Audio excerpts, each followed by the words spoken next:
Alright, first for my turn, I'm going to hatch Doraemon, and then I'm going to Digivolve Doraemon into Ryudomon for free, which allows me to draw a card, and then I'm going to pay 2 cost to Digivolve Dorugumon on top. What do you mean we're playing Go Fish? You know, card games have somehow become a staple of almost every social gathering these days. Either you're getting together with friends to play a game of Friday Night Magic the Gathering, or you're getting your ass absolutely beaten in a game of euchre, which is a game that you should absolutely know about because you went to school in Michigan for 4 years, and all of your friends live up in Michigan, and you should really know about this game by now, but you just don't, because you never got it, you never figured it out, you never understood. Even if you put the rules in front of me, odds are I'm gonna screw it up. But what if there was a card game that tried to tie in the RPG elements at the same time, like cooking and crafting and casting fireball, while also being part of a narrative that comes with floating islands, whales, and the resurrection of an ancient deity? Because what's a good JRPG these days without punching God in the face? Released in 2003 by Monolith Soft and tri-Crescendo, Baten Kaitos is one of those games that you might have missed if you blinked during the GameCube era. But oh boy, if you were lucky enough to stumble upon this gem, you were in for a wild ride that was part RPG, part card game, and part what the fuck is that? Baten Kaitos, Eternal Wings in the Lost Ocean, or just Baten Kaitos if you're nasty, was conceived through a collaboration between Namco, tri-Crescendo, and Yasuyuki Hone. Hone served at Square Enix as a graphic artist on Chrono Trigger, art director for Xenogears and Chrono Cross, and would eventually leave Squeenix for Monolith Soft, acting as a board member and director of the graphics division, and making his directorial debut on Baten Kaitos and its sequel prequel, Baten Kaitos Origins. With a pedigree like that, you'd assume that this game would be knocking the pants off of JRPG enthusiasts the moment it hit store shelves. The story was written by Masato Kato and focused on themes of redemption, the struggle against ancient evil, and the importance of personal growth and relationships with those around you. The world building was intricate, with each floating island having its own unique culture, themes, history, and challenges, contributing to a rich and varied game environment. It needs to be said about Baten Kaitos, though, that this is one of the most visually stunning worlds in an RPG, and still beats some top-tier titles even to this day. Each environment is like a Bob Ross painting that smoked a ton of weed in college, and now everyone knows it as that one super artsy guy. And with a world populated by characters designed by the brilliant Nakaba Higurashi, and a soundtrack by the incredible Motoi Sakuraba, it's hard not to feel connected to the lives and emotions of these characters. The fact that Motoi Sakuraba himself performed on every track on this album is just like, I've listened to the soundtrack for probably 60 hours overall, not including my time listening to it in-game, and I just can't get enough. It's also incredibly funny to me that this game was not a Camelot JRPG. Camelot was kind of the king of RPGs leading up to this point, and the fact that they got Motoi Sakuraba, they got beautiful graphics, and they made it run on a system that it feels like it shouldn't have been able to run on. Like, this stinks of Camelot. Not only is this game visually stunning with a bright and vibrant color palette that makes even the most girly pop aesthetic want to vomit, but it also took a risk and implemented what is quite possibly the single worst combat mechanic of all time: card games. But Colin, Kingdom Hearts Chain of Memories was the worst card game combat system ever. It's so unlike the games that came before it that it made me cry, puke, and develop lactose intolerance all at the same time. But was it turn-based? Fucking thought not. Combat in Baten Kaitos not only requires you to have an intimate understanding of every item, or Magnus, in every deck of every person in your 6-person party, but it also requires you to pay attention to the order that you use them, and how long they're in your inventory. Because for some reason, the developers thought it'd be a great idea for your items to suffer from the passage of time. For example, a green banana Magnus causes damage to enemies, but after a while, they'll ripen into a regular banana Magnus, which now heals you instead. And then those same banana Magnus become overripe and go back to causing damage. And if you aren't paying attention, you'll end up with a mouthful of pain. Same thing goes for things like the Flameblade Magnus. If you wait too long, eventually, and I wish I was kidding, the fire dies and it's just a sword. You'd think that it was a magical flaming sword, but nope, apparently it was just dunked in oil, lit on fire, and then just existed until it died. God, I love realism in my fantasy RPGs. There is a slightly cooler aspect to the Magnus system though. One of the ways you interact with the world around you in Baten Kaitos is by using blank Magnus. Blank Magnus is essentially a variant of the card battling Magnus, where instead of coming with something already trapped in it, you have the ability to capture the essence of something in a Magnus. You can capture things like a weak flame, a roaring flame, stagnant water, snow, corpses of your enemies, trinkets, fun little things like that, and you can take them and use them. There's story quests that revolve around you using certain Magnus, there's side quests that revolve around you using certain Magnus. It's really a unique system, and the possibilities are endless! You can also use certain Magnus combinations during battle to do some crafting? I guess that's what I would call it.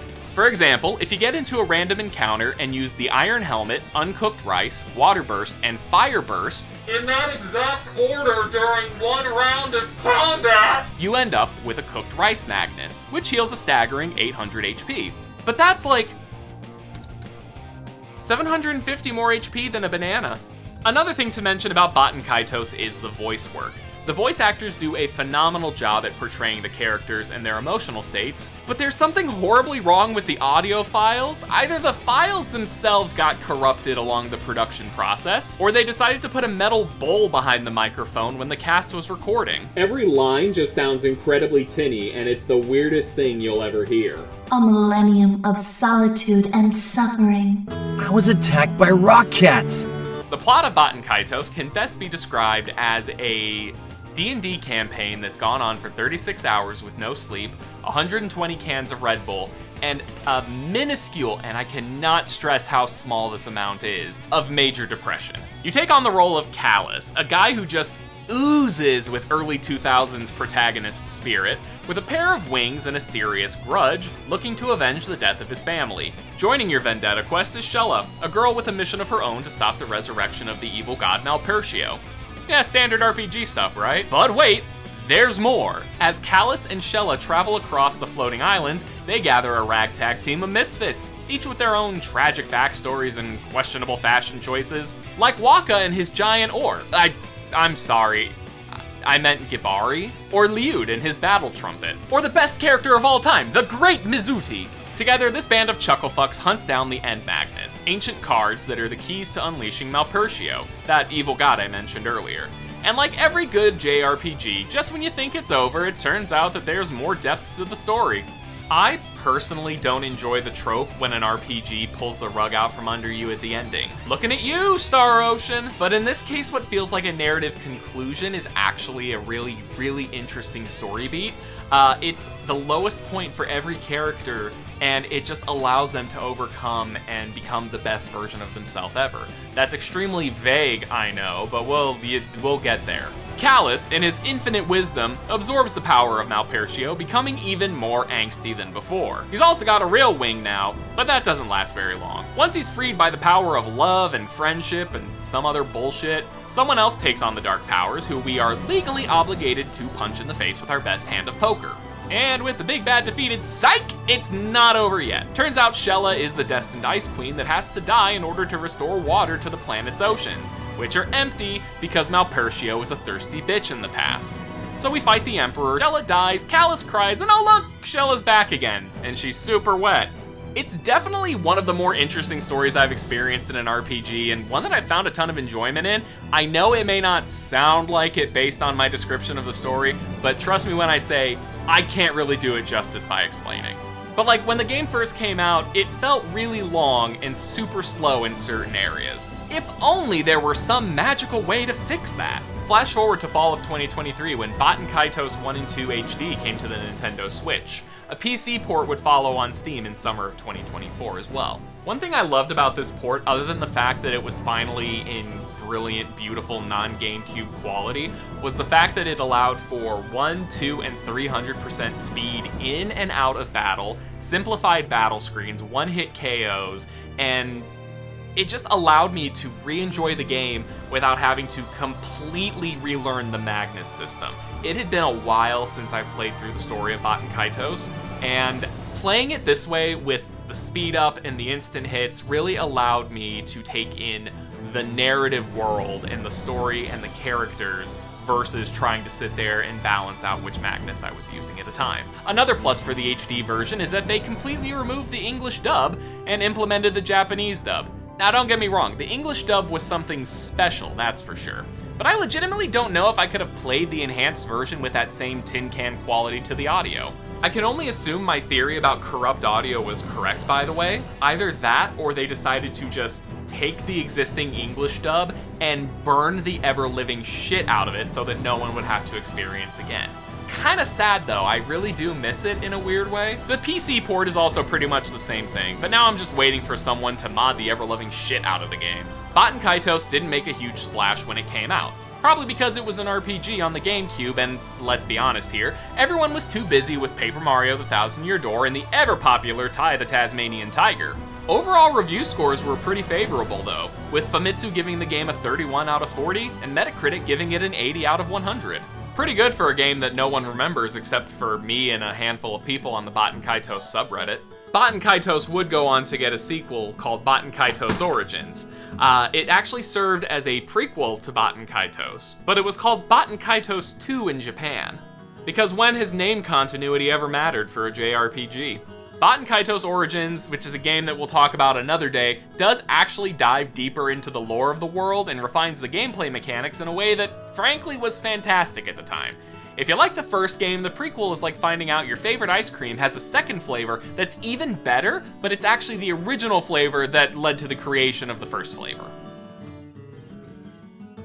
If you're like me and spend your life playing only JRPGs, searching out titles with unique gameplay mechanics and stories that make you question your life decisions, then yeah, I absolutely recommend playing Baten Kaitos. It's one of those hidden gems that proves that the GameCube had more to offer than just Mario and Zelda. Baten Kaitos, Eternal Wings, and the long-ass name is really one of the most obscure RPGs I've ever played on the GameCube. And I find myself enjoying it so much more now that I'm older.